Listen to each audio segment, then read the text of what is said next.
BBC Sounds. Music, radio, podcasts. Hello, and thanks for listening to the Farming Today podcast. In this episode, the tenant farmers who fear they'll be evicted to make space for a huge solar farm. And a storm in a milk bottle? Why a feed supplement for dairy cows is causing controversy.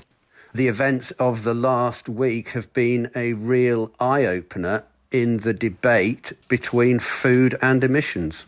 First of all, though, go back 50 or 60 years and many farms would have a full-time team of farm workers. A tractor man, a cowman, they were mainly men, and some general workers too. Well, how things have changed. Today, an army of seasonal migrant workers picks much of our fruit and veg. Many farms rely on contractors to cut their crops, and the dairy industry has a recruitment crisis on its hands. We're talking agricultural labour all this week on Farming Today. Horticulture relies heavily on the government's seasonal worker scheme, which means it can recruit overseas workers on short-term contracts. I asked Jack Ward, CEO of the British Growers Association, how well the scheme is working.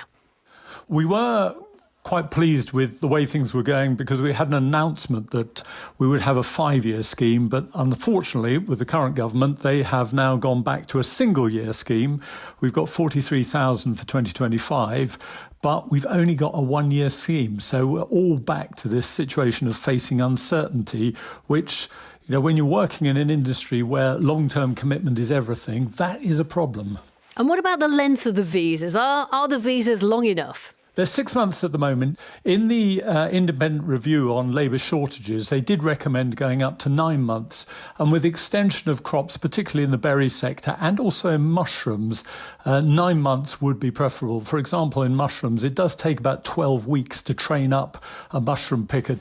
You know, and once they've trained up, you've only then got another 3 months before the visa comes to an end. So an extension of the visa would be incredibly useful. And just remind us, how reliant are we on agricultural workers from overseas? Enormously reliant. We have had numerous attempts to try and attract Indigenous workers to take up these jobs, but largely it's been unsuccessful. So they are hugely important. The rules around industry standards for seasonal workers changed earlier this year, requiring growers to pay the recruitment and transport fees of their seasonal workers. I mean, what do you think about that system and what kind of impact has it had? It came in with very little consultation. I think the big concern now is the cost of it.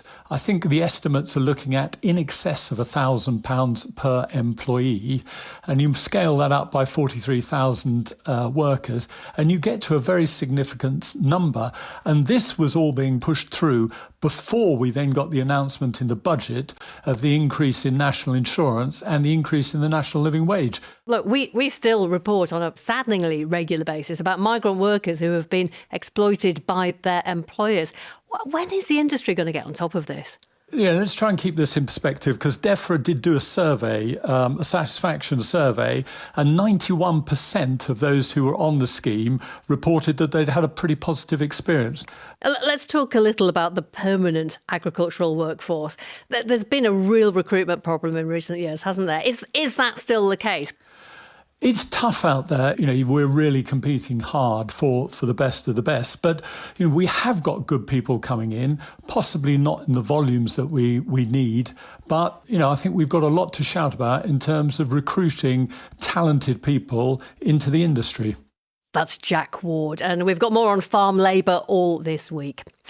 A number of tenant farmers in East Yorkshire say they could be facing eviction to make way for a large solar farm.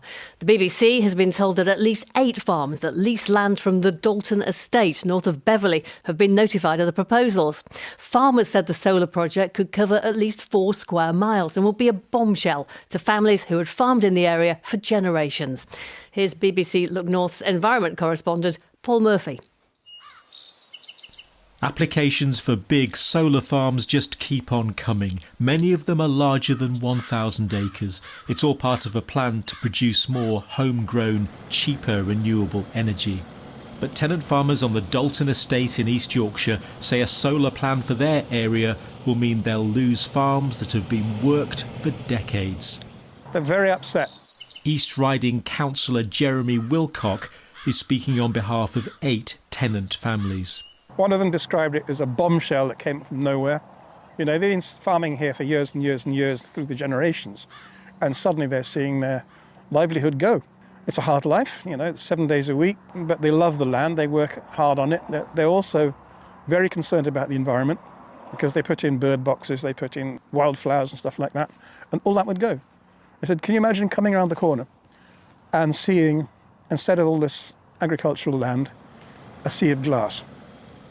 The farming industry is under pressure. The loss of EU subsidies and changes to inheritance tax rules are seen by many as existential threats.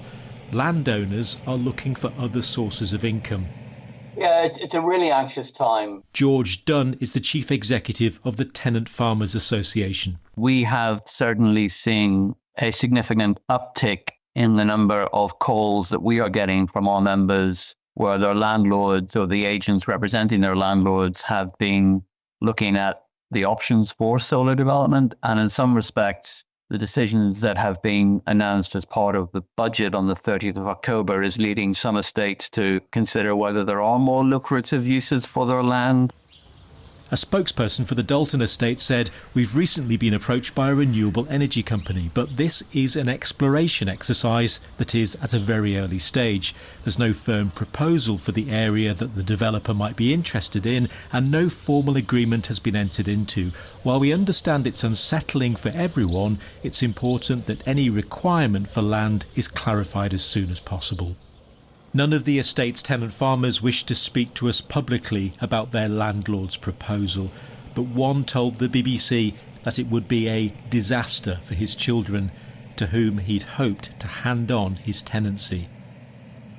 That report from Paul Murphy. Now, agriculture accounts for around 12% of greenhouse gases in the UK, according to DEFRA, and there's much work across the industry to try and cut that figure. Arla, the farmer-run dairy cooperative, plans to reduce its emissions by 30% per kilo of milk by 2030. They've just started trials using a dietary supplement called Bovaer, which is added to cows' feed to reduce methane emissions. The trial involves around 30 farmers and 3 supermarkets who buy their milk. But despite the feed supplement getting the thumbs up from UK and European food safety bodies, there's been a social media storm of protest. Some people calling for the boycott of Arla products because they don't think it should be used. Some other milk suppliers have been guaranteeing that they don't use it. So what's all the fuss about? I asked Chris Walkland, who's a dairy analyst. It is a feed additive that's been through all of the regulatory processes in many countries, and a tiny amount is added to the feed of cows. To put that in context, if a farmer feeds a cow, he would probably feed 1 heaped wheelbarrow or 2 heaped wheelbarrows to the cow a day, and Bovaer would be about 1/4 teaspoonful of Bovaer. It reduces the amount of methane a cow produces quite significantly, up to 30%. So it is used as part of the race to get to net zero. And why has there been such an outcry about this feed additive? Well, I'm not sure, really, other than that it might be a reflection of the echo chamber that is X. I mean, to give you a comparison, M&S issued a very similar press release back in April. The Daily Mail ran that story on its website. There were 26 comments. In contrast, this story has gathered 13,000 comments. It's quite remarkable. And I think it's consumers not wanting people to mess with their food. And it doesn't matter how much reassurance the regulators can give or the companies behind the product, this audience on X just don't like the look of it. It's been classified as safe by the Food Standards Agency and by the European Food Safety Authority. Yet some other dairy companies have actually spoken out saying that they don't use this additive. Why are they doing that when it has been classified as safe? Are they just sort of trying to pick up more customers? Well, I think that they are reassuring their customers that they are not involved in this product. This product is being trialled by some companies. It's by no means widespread at the moment, largely because it's an expensive product to use, with no performance benefit for the farmer. The only benefit is to reduce emissions. So companies are looking at it, they see its potential, others are looking on, and now we've had this firestorm, this furore, they are naturally backing away and saying, well, if our customers don't want it, we're not going to use it. How damaging could this be to the industry's efforts to reduce emissions if when they try something new like this, there's a risk of bad publicity and a potential loss of customers? We now have to determine whether this is just the views of, let's call some of them the hotheads on X. I'm not saying all 13,000 are. If that is going to be the viewpoint of consumers, then I think retailers will have to think very hard how they incorporate this product into their supply chains. Arla have said that they reckon it got huge potential in helping them tackle their emissions. It must be pretty bruising for them if then, despite the fact that it's been declared as safe by all the relevant bodies, the public says, we're not really bothered about having it, we don't want it. I think bruising is a good word. The events of the last week have been a real eye-opener in the debate between food and emissions. That's Chris Walkland. Well, the company that produces Bovaer told us it's authorised and available for sale in 68 countries, including the United Kingdom. In all markets, the regulatory application was reviewed by an independent authority, which assesses safety and efficacy. And in all cases, they concluded that the product is safe for use, both for animals as well as consumers, and is effective in reducing methane emissions. And that's your lot from us for today. I'm Caz Graham. The producer is Rebecca Rooney, and Farming Today is a BBC Audio Bristol production. Now, what delights has the weather got in store for us? Let's find out with the Farming Today 5-day forecast from the BBC Weather Centre.